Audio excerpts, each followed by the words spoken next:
त्याच्यामुळे मला असं वाटतं की असं काहीतरी तुम्ही लोक स्वतःहून ऑर्गनाईज करता आहात ही खूप चांगली गोष्ट आहे की काही मुलं स्वतःहून माझ्यापर्यंत आले, मला त्यांनी तिथे सांगितलं की अशा प्रकारचा कार्यक्रम करायचा आहे, तू आला होतास आणि त्या कार्यक्रमाची रूपरेषा सांगितली आणि हा सगळा विद्यार्थ्यांनी घडवून आणलेला कार्यक्रम आहे हे सांगितलं।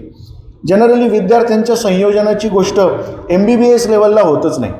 म्हणजे तुम्हाला एक गंमत सांगतो, त्याच्यावरून तुम्हाला समाजभान कसं जागृत होतं ते पण कळेल की एका बाजूला तुमच्या कॉलेजच्या बाहेर जर तुम्ही बघितलं की ज्याच्यामुळे मला यायलासुद्धा थोडासा वेळ झाला की बाहेर काय चाललेलं आहे की बाहेर खूप सारी मंडळं आहेत आणि त्या मंडळांमध्ये आयोजन करणारं संयोजन करणारं कार्यकर्त्यांचं एक टोळकं सतत तयार होतं। एक पिढी घडत जाते आणि अक्षरशः जा रे समोरच्या काकूंकडून 21 रुपयाची वर्गणी घेऊन आण, या टास्कपासून एकदम छोटंसं पोरगंसुद्धा कार्यकर्ता बनण्याच्या प्रक्रियेमध्ये येतं आणि ते जेव्हा कार्यकर्ता बनायला सुरुवात करतं त्यावेळेला बरेच टक्के टोमणे खात खसखळगे करत ते पुढारी बनतं। ते एका बाजूला पुढारी बनत असतं, त्यावेळेला त्याच मंडळांच्या अवतीभोवती तुमच्या घरांमध्ये तुम्ही अभ्यास करत असतात, तुम्ही धोधो अभ्यास करत असतात, रात्री उशिरापर्यंत अभ्यास करत असतात। मग नवरात्रामध्ये दांडिया खेळायचं राहून जातं, गणपतीमध्ये फॅन्सी ड्रेस कॉम्पिटिशनमध्ये भाग घ्यायचं राहून जातं, वक्तृत्व स्पर्धांमध्ये जातच नाहीत, डान्स कॉम्पिटिशनला जातच नाही कारण तुम्हाला अभ्यासच अपुरा पडत असतो, नीट असते, त्याच्यानंतर MBBS सुरू होणार असतं, त्याच्यामुळे 24 तास तुम्ही अभ्यास करत असता। एका बाजूला अभ्यास करून अभ्यासू पंडित झालेले डॉक्टर्स म्हणून तुम्ही ज्यावेळेला समाजात येतात त्यावेळेला तो जो कार्यकर्ता असतो ज्याची जडणघडण होत तो पुढारी बनून तुमच्यापर्यंत आलेला असतो, त्या पुढाऱ्याची कदाचित तुम्हाला कुठेतरी थोडी धास्ती वाटते, भीती वाटायला लागते। याचं खरं मूळ कारण काय माहिती आहे का? त्याला समाजाची वीण कळालेली असते आणि तुम्हाला समाजाची वीण कळायची राहून गेलेली असते। समाजाची उलथापालथ, समाजामध्ये चालणाऱ्या कित्येक गोष्टी, समाजामध्ये असलेल्या वेदना, समाजामध्ये असलेले कित्येक प्रकारचे वेगवेगळे घटक हे तुम्ही पाहायला तुम्हाला वेळच मिळालेला नसतो या अभ्यासक्रमामुळे। त्यामुळे अशा प्रकारच्या अभ्यासक्रमामध्ये जर अवांतर गोष्टींना कोणीतरी सहभागी करून घेतं आहे तर ही काळाची गरज आहे हे ओळखूनच नवीन अभ्यासक्रमामध्ये या सगळ्या गोष्टी येऊ पाहत आहेत। ही समाधानाची आणि कौतुकाची गोष्ट। आपला परीघ ज्या वेळेला आपण आखत असतो ना डॉक्टर म्हणून इथे या मोठ्या इमारतींमध्ये तुमचं शिक्षण होतं, तुम्हाला बऱ्याच गोष्टी शिकवल्या पण जातात। पोस्टमॉर्टम कसं करायचं, डेड बॉडी कशी डिसेक्ट करायची, फिजिओलॉजी काय असते, सगळं तुम्ही बघतात। पण समाजभान हे तुम्हाला समाजामध्ये गेल्यानंतरच येतं, तिथल्या जाणीवा, तिथल्या नेणीवा ह्या तुम्हाला हळूहळू कळत जातात आणि मला असं वाटतं की दोन्ही बाजूंनी गोष्टी बिघडत गेलेल्या आहेत। म्हणजे डॉक्टर पेशंट रिलेशनशिपवर जेव्हा आपण बोलायला सुरुवात करतो ना त्यावेळेला डॉक्टर पेशंट रिलेशनशिप ही पूर्वी होती तशी आता राहिलेली नाही। म्हणजे पूर्वी वैद्यकीय क्षेत्रातली कित्येक मंडळी, आमचे जे लिगसी असलेले कित्येक असे डॉक्टर्स मंडळी होते की जे घरोघरी जाऊन रुग्ण तपासत होते। आत्ताच आम्ही मागच्याच वर्षी जीवन गौरव पुरस्काराने ज्यांना सन्मानित केलं ती सगळी लोकं घरोघरी जायची आणि घरोघरी जाऊन मिळेल त्या उपलब्ध साधन सामुग्रीमध्ये डॉक्टर्स म्हणून ते रुग्णाला बरं करण्यासाठी धडपड करायचे। तिथे रुग्ण दगावला तरीसुद्धा मारामारी होत नव्हती, डॉक्टरवर बालन टाणलं जात नव्हतं की तुमच्यामुळे गेला म्हणून, कारण त्याच्या प्रामाणिक प्रयत्नांना तिथे साक्ष देणारे कित्येक लोक तिथे उपलब्ध असायचे। पण हळूहळू डॉक्टर पेशंट रिलेशनशिप बिघडत गेली, माणसाचा माणसावर असलेला विश्वास बिघडत गेला, तो तुटत गेला। त्याच्यानंतर केबिन्स आले, केबिनमध्ये दरवाजा आला, दरवाजाला कुलपं आले, कुलपाबरोबर CCTV आले, CCTV बरोबर कन्सेंट लेटर यायला लागलं आणि मग जमेल का हा प्रश्न तिकडून सुद्धा यायला लागला। तुम्हाला जमणार असेल तर करा, नाही तर मग आम्ही दुसरीकडे जातो असा ग्राहक बनायला लागला डॉक्टरांकडे येणारा प्रत्येक पेशंटसुद्धा। म्हणजे माझ्याकडे मागच्याच वर्षी थंडी जास्त असताना 16वर AC लावलेला एका प्रायव्हेट रूमच्या पेशंटला मला तपासायला जायला सुद्धा घाबरायला होतं, एवढी प्रचंड थंडी त्या रूममध्ये वाजत होती। त्या पेशंटला निमोनिया झालेला होता। मी त्याला म्हटलं, अरे एवढा प्रचंड AC तू लावलेला आहे, तुला त्रास नाही का होणार? तो म्हणला आम्ही पैसे दिलेले आहेत। ॲडमिट होताना पेशंट मायक्रोवेव्ह आहे का हे विचारतात, ॲडमिट होताना पेशंट तुमच्याकडे एअर फ्रायर आहे का हे विचारतात। म्हणजे विलक्षण गमतीदार प्रश्न आहे। म्हणजे तुम्हाला जमेल काय, डॉक्टर तुमची डिग्री काय किंवा डॉक्टर तुमचा अनुभव काय हे कुणीच विचारत नाही। आता विचारतात काय की जॅग्वारचा नळ आहे का, तो फ्लश तिथे चांगला बसवलेला आहे का, हे विचारायला लागलात। एका बाजूला जेव्हा पेशंट ग्राहक बनायला लागला ना तर दुसऱ्या बाजूला हॉस्पिटलसुद्धा हॉटेल्स बनायला लागले। मग हे क्रियेची प्रतिक्रिया आली की नाही? म्हणून तुम्हाला सजग होऊन हे सगळं बघावं लागणार आहे। हे सगळं करत असताना या परिघामध्ये आपल्याला चौकस राहावं लागेल। एप्रन घालून ज्यावेळेला तुम्ही बाहेर पडतात त्यावेळेला हॉटेल्समध्ये किंवा कुठल्याही मॉलमध्ये या कुठल्याही एखाद्या गाडीमध्ये सार्वजनिक ठिकाणी जेव्हा तुम्ही उभे असतात त्यावेळेला लोकांच्या नजरा या तुमच्याकडे एकाच दृष्टिकोनानं पाहतायत आणि त्या फार वर्षांपूर्वीपासून अशाच बघत आलेल्या. फार पूर्वीपासून डॉक्टर्स हे ट्रोल होत आलेले. ते का ट्रोल होत आले? कारण मला विलक्षण वाटणाऱ्या काही गमती मी लिहून आणल्या अक्षरशः, ज्या मला रोज OPDमध्ये ऐकायला लागतात की डॉक्टरबद्दलच्या धारणा काय असाव्यात, की डॉक्टर म्हणून काही अपेक्षा अशा आहेत की डॉक्टर कधीच आजारी पडत नाही, डॉक्टरला इंजेक्शन कधीच दुखत नाही, डॉक्टर स्वतःचं इंजेक्शन स्वतःच घेतो, डॉक्टर स्वतःचं ऑपरेशन स्वतःच करतो, डॉक्टरला कधीच मुली होत नाही, सगळे मुलंच होतात, डॉक्टर सिझेरियन सेक्शन स्वतःच्या बायकोचं होऊ देत नाही, तर नॉर्मल डिलिव्हरीच करतो. विलक्षण चमत्कारिक धारणा आपल्याबद्दल आहेत. आज विद्यार्थी दशेत तुम्हाला कळत नाही, पण तुमच्यावरच्या जबाबदारीचं ओझं जेव्हा ते पांढऱ्या कोट घालतात त्यावेळेला कळायला लागतं की एवढ्या सगळ्या विलक्षण चमत्कारिक गोष्टी तुमच्याबद्दल आहे. म्हणजे डॉक्टरनं असं रस्त्यावर कधी भाजी घेताना दिसायचं नसतं, किंवा डॉक्टर मॅडमला पीठ मळता येत नाही, कणिक मळता येत नाही, अशी चमत्कारिक गोष्टी आहे. असं काही नाही आहे डॉक्टर पण सुगरण असू शकते की नाही, किंवा असू शकतो की नाही, पण अशा सगळ्या चमत्कारिक धारणा आपल्याबद्दल आहेत. आणि या धारणा काही समाजाने बनवलेल्या आहेत, काही आपणसुद्धा बनवलेल्या आहेत. हा समाजच आपल्याला देव बनवतो आणि हा समाजच आपल्याला दानवसुद्धा ठरवतो. काय बनायचं हे आपल्या वागणुकीवर आणि वर्तणुकीवर खरं म्हणजे अवलंबून असतं. म्हणून मी परत सांगतो की डॉक्टरनं समाज शिक्षक बनलं पाहिजे. त्यानं जन आरोग्यासाठीची जागरूकता ही समाजामध्ये सतत रुजवली पाहिजे. डॉक्टरनं भरभरून बोललं पाहिजे.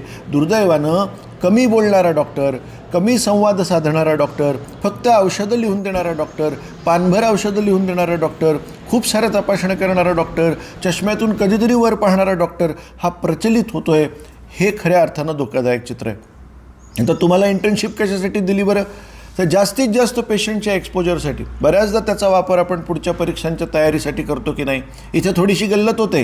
जितकं झोकून देता येईल मित्रांनो तितकं झोकून द्या. सारखं शिकत राहा. रुग्णालयाच्या पायरीपासून शिक्षण सुरू होतं, कॅज्युअल्टीमध्ये असतं, वेटिंग एरियामध्ये सुद्धा अगदी शिक्षण मिळत असतं. या आदर्शासारखं घेतलं पाहिजे. आपण सुद्धा कुठेतरी जबाबदार आहोत.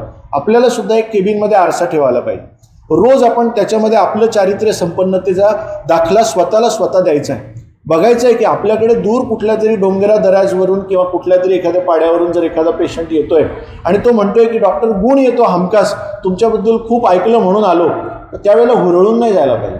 त्यावेळेला जबाबदारीची जाणीव जास्त वाढली पाहिजे. असं जाणवलं पाहिजे की अरे याचा जर माझ्यावर एवढा विश्वास आहे की हा एवढं भाडं तोडं खर्च करून माझ्यापर्यंत आला, तर माझी जबाबदारी वाढते. हे भान जर मला नसलं तर मग माझ्या नैतिक अधिष्ठानाला काही अर्थ नाही. मी सुसंस्कृत बनणं म्हणजे काय? मी बऱ्याचदा वायवांना ज्या वेळेला एक्झामिनर म्हणून जातो त्यावेळेला विचारतो की प्रोफेशनल डॉक्टरची डेफिनेशन काय आहे? तर मुलं मला म्हणतात धंदेवाईक डॉक्टर. सरळ मराठी अनुवाद त्याचा असा होतो. पण धंदेवाईक डॉक्टर म्हणजे प्रोफेशनल डॉक्टर नाही. जो पंक्च्युअल असतो, जो वेळेला सांभाळतो, जो त्याच्या केबिनमध्ये त्याच वेळेला अगदी व्यवस्थितपणे हजर होतो, कुठल्याही कार्यक्रमाला त्याच वेळेला पोचतो, तो त्याच्या कामाशी इमान राखतो, तो जे काम आहे ते नेमून दिलेलं काम ते पूर्ण करतो आणि डॉक्टर पेशंट रिलेशनशिप जपण्यासाठी जीवापाड मेहनत घेतो, असा तो नीतिमान असलेला, धैर्यवान असलेला डॉक्टर म्हणजे प्रोफेशनल डॉक्टर. ही खरी म्हणजे डेफिनेशन असायला पाहिजे. पण ती डेफिनेशनसुद्धा बऱ्याचदा बदलली.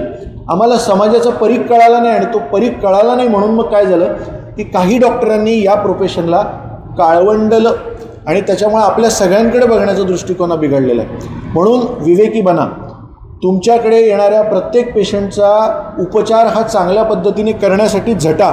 हे सगळ्यात महत्त्वाचं. तुम्ही कुठल्या पॅथीचे, कुठल्या स्पेशालिटीमध्ये काम करतात ह्याला फार महत्त्व देऊ नका, पण मुळाशी जाऊन त्याचे उपचार तुम्ही करतायत की नाही हे सगळं बघा. या मुळाशी जोपर्यंत तुम्ही जाणार नाही तोपर्यंत तुम्ही खऱ्या अर्थानं प्रोफेशनल डॉक्टर बनणारच नाही.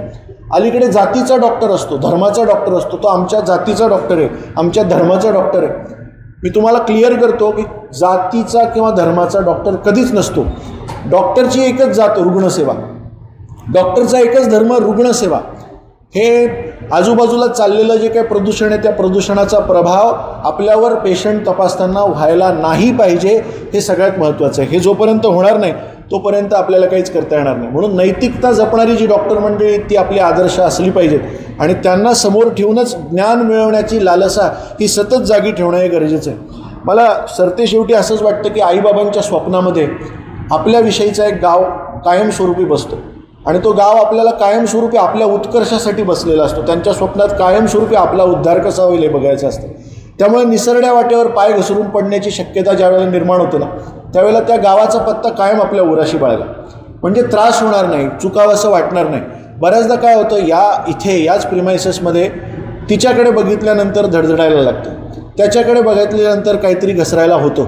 पण हे वय जरी त्याच्यासाठी असलं तरी ही ध्येय जे तुम्ही निवडलेलं आहे ते त्याच्यासाठी नाही आहे. त्याच्यामुळे त्याच्याकडे थोडंसं दुर्लक्ष करा, व्यसनांपासून दूर राहा आणि ज्या ध्येयाच्या प्राप्तीसाठी तुम्ही इथे आलेला आहात त्याच्यासाठी खऱ्या अर्थानं झटा. कारण तिकडे आईवडील गावामध्ये सगळ्यांना सांगतायत की एक दिवस माझं पोरगं येईल आणि गावातल्या प्रत्येक माझ्या ओळखीच्या मुलामुलीला किंवा माझ्या प्रत्येक माणसाला तपासेल. त्याच्यासाठी ते डॉक्टर बनवण्याचं स्वप्न हे तुमच्या डोक्यावर त्यांनी टाकलं होतं. तर ते जेव्हा पूर्ण होतं त्यावेळेला मग मी चाललो इकडे नाही करणार मी प्रॅक्टिस असं म्हणू नका. या छोट्या गावांमध्ये सुद्धा तुमची गरज आहे. तुम्ही तिथेपर्यंत पोहोचणं हे सगळ्यात महत्त्वाचं आहे. फक्त वही आणि पेन हे शिक्षण नाही आहे, तर भावनेला माणुसकीकडे नेणं म्हणजे सुद्धा शिक्षण आहे, हे सुद्धा लक्षात घ्या आणि याच्या दृष्टीनं फार प्रयत्न करा. म्हणजे आजही विश्वगुरू बनणाऱ्या आपल्या देशामध्ये आरोग्य सुरक्षा आपल्याला अजूनही मिळू शकलेली नाही आहे. कित्येक रुग्ण हे अतिशय सर्वसामान्य आजारांमुळे दगावतात, जे की प्रिव्हेंटेबल डिसीजेस आहेत, त्याच्यानं सुद्धा आजही आपल्याकडे मृत्यू होतात. याच महाविद्यालयातला एक विद्यार्थी रस्त्यावर अपघात झाल्यानंतर निपचित अवस्थेमध्ये बराच काळ पडून राहतो आणि त्याला पटकन योग्य उपचार मिळत नाही. ही या देशातली शोकांतिका आहे. म्हणून नियोजनकर्त्यांना जर जाब विचारायचा असेल तर निवडणूक प्रक्रियेत सुद्धा सहभागी व्हा, मतदानाच्या प्रक्रियेत सुद्धा जा, विवेकी बना, विचार करा, विज्ञाननिष्ठ बना. एखाद्या भोंदूबाबाच्या पायाच्या चरणांवर लीन होणारे डॉक्टर्स ज्या वेळेला आम्ही बघतो त्यावेळेला आम्हाला खेद वाटतो की आम्ही विज्ञाननिष्ठ डॉक्टर्स बनवण्यासाठी कुठेतरी कमी पडलो की काय. म्हणजे पतंजली नावाच्या एका इंडस्ट्रीला चालवणारा एक बाबा, त्या बाबाला सर्वोच्च न्यायालयामध्ये जाऊन जाहीर पद्धतीने माफी मागावी लागते की तो जे दावे करत होता ते प्रत्येक दावा हा खोटा होता, धादांत चुकीचा होता.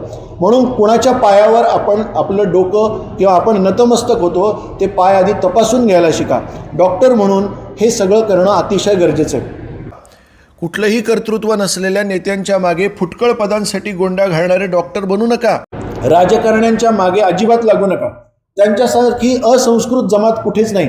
आपलं सगळ्यात महत्त्वाचं ध्येय काय की जन आरोग्य.